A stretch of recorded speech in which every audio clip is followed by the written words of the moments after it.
I think I'm getting addicted to film photography. Let me tell you why. A few years back, when I was getting back into photography, I bought a Fujifilm X100T, and that's because I was interested in getting into film photography, but it's just too expensive, and I felt like using the film simulations would be a better way to do it. But I was still curious about actual film photography. Luckily, my parents were visiting, and I thought a good way to get into film photography would be using old cameras, like the cameras that my family used. So I have two here, the Vivitar and a Nikon. My dad said that this camera was the one that he gave to me and my sister to practice photography when we were younger. And this was the more, I guess, serious one that my dad used, like the grown-ups used. So I got this, and I got some batteries for it. You need to go to a hardware store for it. You cannot just get it from a supermarket. So I got those loaded in, so I turned on, and then I decided to buy some, like the cheapest film that I can find at the store, and it was Kodak Ultramax. It was still $22, Australian dollars, that is. So I brought this out, shot my usual POV style video, and got the results back. I went to a lab for the first time, and then got it scanned and developed, and they were duds. So yeah, I think there's something wrong with the camera. I'm not an expert to be able to tell what's wrong with it. I think the lens might be clouded by like fungus or something. I'm not sure. But yeah, that was a shame. So this guy didn't work. And at around the same time, I was selling lenses, Leica M lenses, because I was trying out Leica M camera, the M11. Didn't really work out. I didn't really like not having autofocus. So I switched out to a Leica Q3 43 with autofocus, of course. But then I still had some lenses with me, the Leica M lenses. And then someone wanted to trade with this Leica M2. I guess it's a bit weird because I just said I wanted autofocus, but I guess with a film camera, I don't mind as much doing things manually, because this is an all manual camera, so you need to set everything manually anyway. So focusing is just another step in that manual process of taking a picture. So then I traded my last M lens for this camera, and so I got a different lens. So this is from Nippon Kogaku, which is Nikon back in the day. Both of these, the camera and the lens, are from the 1960s or something. I think the lens is a bit older. And I actually got the lens the same place as I developed the film for this. So I dropped off this film, which again turned out to be duds, and then got this lens. And I also recorded a POV using this camera for the first time, like the first roll from it.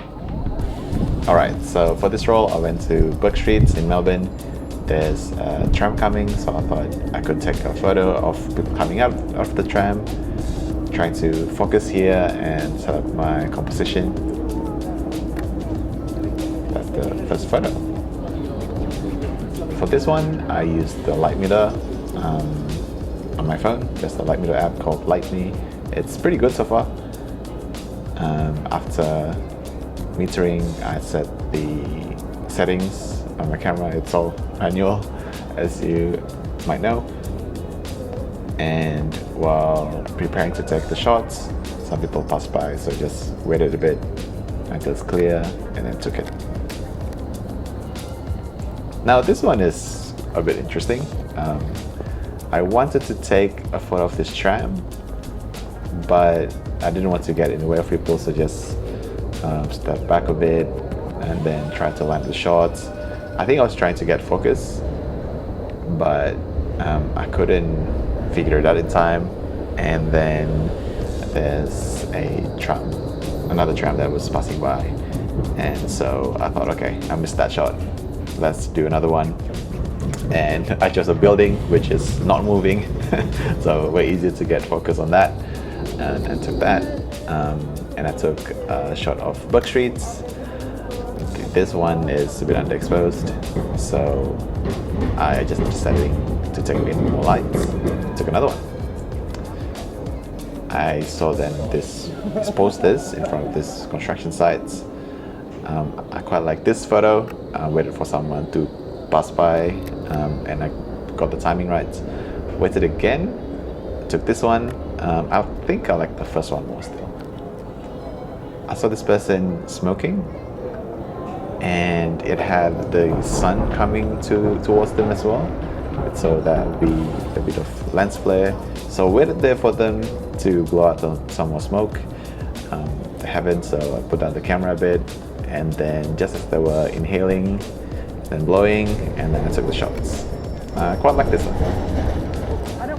And then I walked up to Hardware Lane, which is still near Bourke Street. Just taking a shot in front of this gelato place. Then I went a bit closer to the gelato place. I like the colorful menu there. Taking focus is a bit tricky with the lines there. And here I sort of run out of ideas, so just took random things. Here I was trying to do zone focusing, but didn't really work. But I still like the photo though. And after that, I just rolled up the film right in front of the lab. Actually, I think just before they closed. So I was a bit hurrying and was quite excited as well from using film. All done, and here we go to the lab. I don't know if you can tell from a first person point of view, but I was really excited to use this camera. The sound that it makes is just brilliant. It's just really satisfying, like that tactile feeling. And you cannot just check your result. You don't actually see the thing that you capture. Like when you press the shutter button, it doesn't have a curtain, you know, it doesn't go like whoop, indicating that you took the picture. It's just from the sound and from your clicks. And so you just have no idea when you actually took the shot, like what, especially with street photography, with people walking around, walking past, and you try to capture that moment. You're not sure if you got it or not, and the camera is not fast enough. It's not fast enough for you to advance the film and then take another shot to be able to take burst shots, right? So you just take a photo and then sort of move on to another place, or just wait for another opportunity. And again, you cannot verify if you got the shot or not, like the shot that you're imagining in your head. And that might sound limiting, but it's actually why I really like using this. It's just a different experience. And then dropping off the film at the lab, and then waiting for the photos to come. It's kind of like waiting for a gift that you know is coming, but you don't know what the gift is. You don't know if you would like the gift, but of course you're still excited to wait for it anyway. It's kind of like that with every roll that I've got developed so far. And when I got the images, yeah, I was really happy with the first roll that I did. And after that first roll, I took this to Phillip Island with my parents and my wife. And that was the first time that I went out with a film camera and my digital camera. And it was really fun switching between them. Some scenes I just thought would look good on film for whatever reason. I don't have it down pat to a sign set. Maybe it will never be. But just some scenes had a feeling of film, so I took it with film. For some scenes, I did both. I think I just wanted to compare digital and film. It's interesting because some shots look very similar on both film and digital, and it makes you think whether or not it's worth it. You know, maybe just use digital then, because I end up using digital files anyway. But I think it's the process. it's just a different process. It's this all mechanical process where it's just very tactile, and it's a physical media that does get turned into a digital image. That's why I can share it with you. But it's just the process. I think that's the benefit of using film compared to digital. That's it.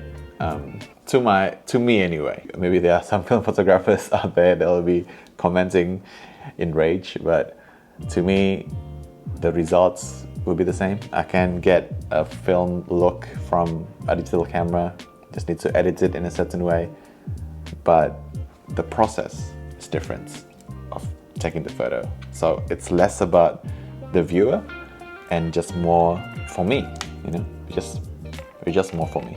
And because of all of that, because everything that I said, I just really like film photography now. This definitely makes me slow down more and be more intentional with every shot, which I really, really like. And yeah, I think I'm getting addicted to it.